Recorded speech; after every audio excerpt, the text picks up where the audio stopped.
Hello and welcome to Ivy Times TV. I'm Marisa Christian.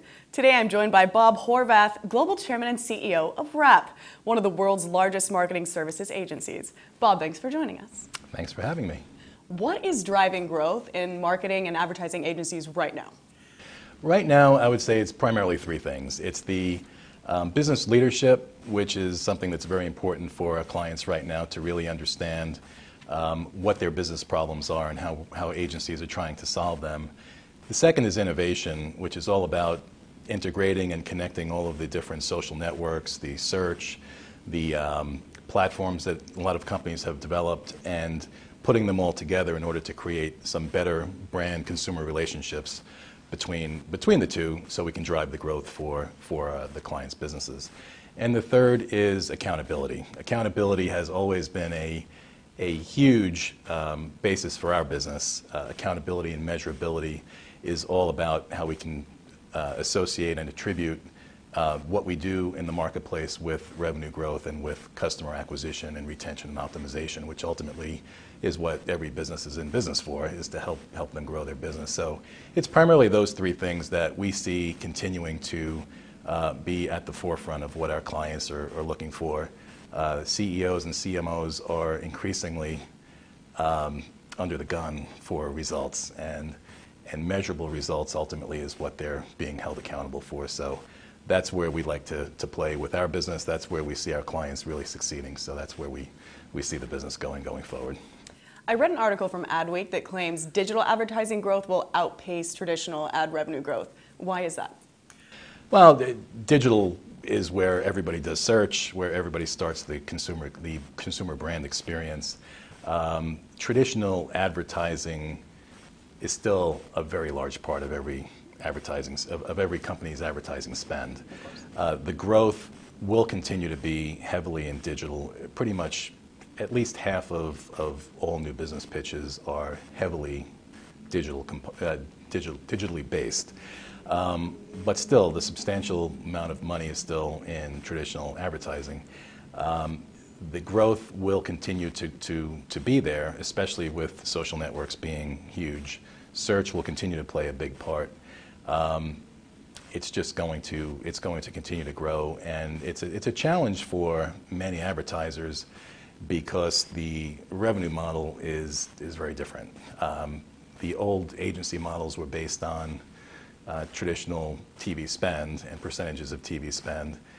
Digital production, digital cost of space is not as expensive. So the revenue model needs to change. Our business, fortunately, has always been about basically architecting and engineering the solution. The medium and the channels that we use really are irrelevant to us because our business model is based on providing the solution, a strategic solution that we implement through whatever channels we need to in order to make the results happen. I saw that WRAP collaborated with AMC Theaters to sort of redesign its brand through virtual movie ticket stubs. Explain the thought process there. It was very interesting. The whole notion of the emotional connection between the paper stub that you get from a movie theater and what that means to people through the timeline of their lives. So their first movie with their children, their first date movie, some meaningful event that happened in the world. These things all had a place, and we found a very strong emotional connection. So we designed the program with them. They had a loyalty program in place, but we said this whole notion of the stub and making it online a virtual memory place for connections of people with their families and their friends, and being able to just share all that became just such an overwhelming success for them, and the results were just phenomenal compared to what we had expected it to achieve, and we're very proud of it. It was a very emotionally strong concept, and the employees and leadership of AMC really took it to heart, and they celebrated it. They brought it to all of their theaters and their employees, and it really turned out to be just a phenomenal event. So we're really excited about it. That's excellent. What is the industry outlook moving forward, or more importantly, where do you see it going?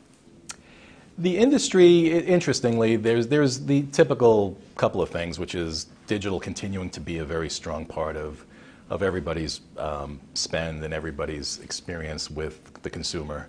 Globalization will continue to be a strong driver of consolidation with agencies, and especially through procurement and big companies who are looking to save some money and consolidate agency relationships.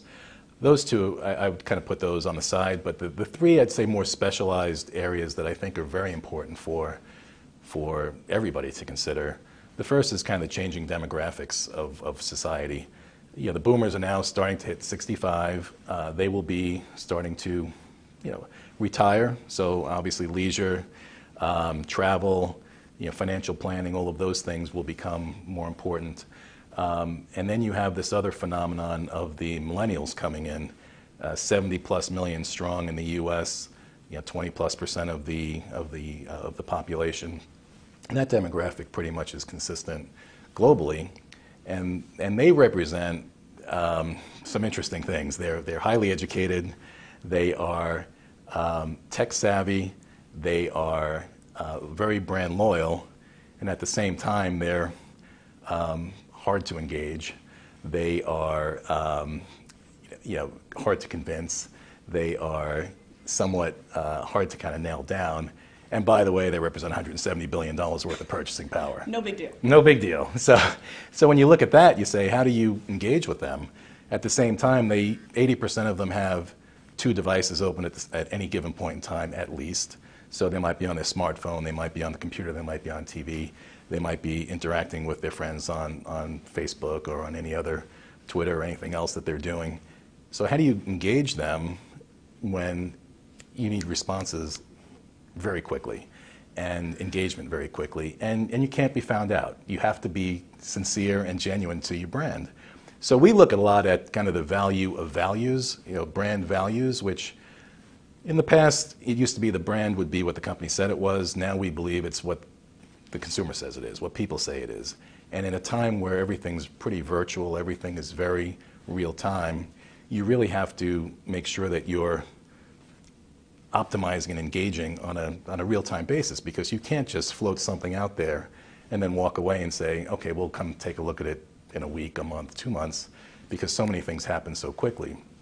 I don't know if you saw yesterday in Australia, Facebook had a ruling that basically said that any company that has a Facebook page, a corporate Facebook page, they are responsible for the content on that. So if you put content on a corporate Facebook page in Australia and it's wrong, the company is responsible for correcting that and making sure it's right.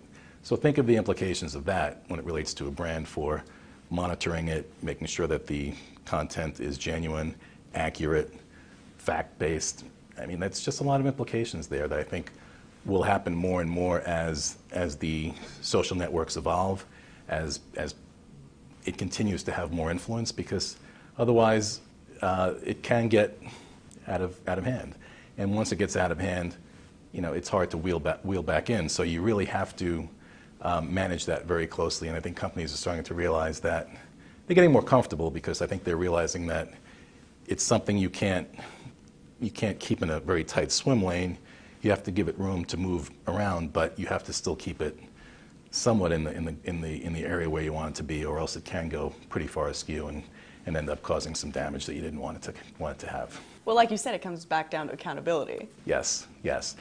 And then so now the second big thing is innovation. Sorry, I kind of went off long on that on the first part. The innovation part is tying together all of these networks and the platforms, and making sure the experiences are real time and are innovative to address those issues. And then the final one would be big data. And big data we hear a lot about. Big data, again, when you look at things like YouTube and how much data that uses up. You look at Facebook with 1 billion people on it now. You look at Twitter, you look at all of these data feeds, and they're being pulled together to generate insights and trying to understand what's happening from from a more of a tribal or cultural perspective, these things take a lot to really understand and a lot to put together. So big data in and of itself is data, and it's, Google's got a lot of data. How you use it and how you pull it together and how you use it for garnering insights and making sure that you are leveraging the power of it is the hard part. It's turning the data into insights, turning it into knowledge, and then applying it to what you want it to achieve is really where the challenge comes in. And I think that those companies who can really leverage the big data component of all of this information will win. We look a lot at cultural trends, cultural insights into what's driving behavior. Again, getting back to what I said before about the kind of value of values. If a brand's values are inconsistent with what their experience is and what they're actually doing in the marketplace, you're outed very quickly. So you really have to start with, is there alignment there? And if there's not alignment there, you're heading down a road that's not going to end up in a pretty place. So I think that's a pretty critical part too. So those are kind of the three things I think are pretty important going forward. You said something pretty interesting. I'm going off the script here. Mm-hmm. I read a book called What Would Google Do? And I feel like when Google first came out, it was one of the first times that instead of saying, this is our brand, this is our image, this is what we are, they let the people say, this is what you are, this is what we want. Mm-hmm. And that's why they were so successful. Coming from an advertising point of view, that must have been a dramatic shift in your method. Yeah, I think if you look at two models, you look at Google and you look at Apple. I mean, those two are contrasted so many times as Apple being very command and control, a driver of this is the solution, now you go use it, as opposed to Google, which was very much a collaborative, built up solution, built up culture. They're much more collaborative, much more of a decentralized organization. Apple, very, very hierarchical. Both good in their own way. You just have to make sure that you align the whole organization that way. Google's been phenomenally successful, and I think they will continue to be. The whole search aspect of everybody's life will continue to play a very strong part of a business, and I think they're going to do well for a very long time, and I think it's a great model. We're not worried about Google, right? No, I mean, and it's a tool, it's a platform, I think the only thing that they run the risk of is really that proliferation of data to the point where you do a search and unfortunately you end up with a lot of having to sift through a lot of information that otherwise is irrelevant. And I think the more they can build artificial intelligence, and they're certainly doing a lot of this, but I think the more sophisticated they can get in developing truly what you're looking for from a connectivity standpoint, that's where the power will ultimately be, and I think that'll give them even further exponential growth. Right. So, force to be reckoned with for sure. Absolutely. We are in the midst of the Olympics. Mm-hmm. What effect, if any, does such a large global event have on the advertising and marketing sectors?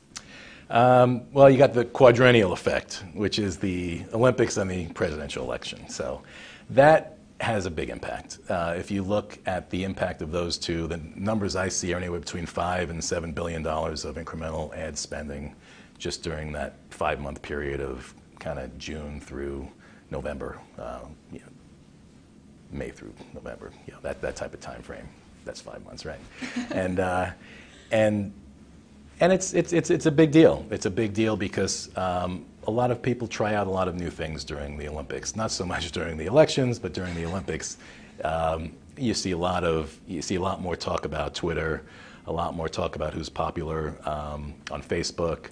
You see a lot more information coming out that otherwise you wouldn't have seen in the past, and especially in places like China and India and Brazil, you see a lot more of their ability to communicate and get the information out there real time, and I think that's great. I think those things are really allowing the Olympics, which is a global event, to really become even more global, and I think it's been I happen to love the Olympics anyway, but I think it's been a really good Olympics from that standpoint. I think the amount of excitement and communication around it has been has been better than it's ever been. So you'd say it's a more experimental time for advertising? I think so. I think so, because it used to be, at least as long as I can remember, you watch it on TV, and they'd show you some updates. You'd maybe catch the late night replays of certain things,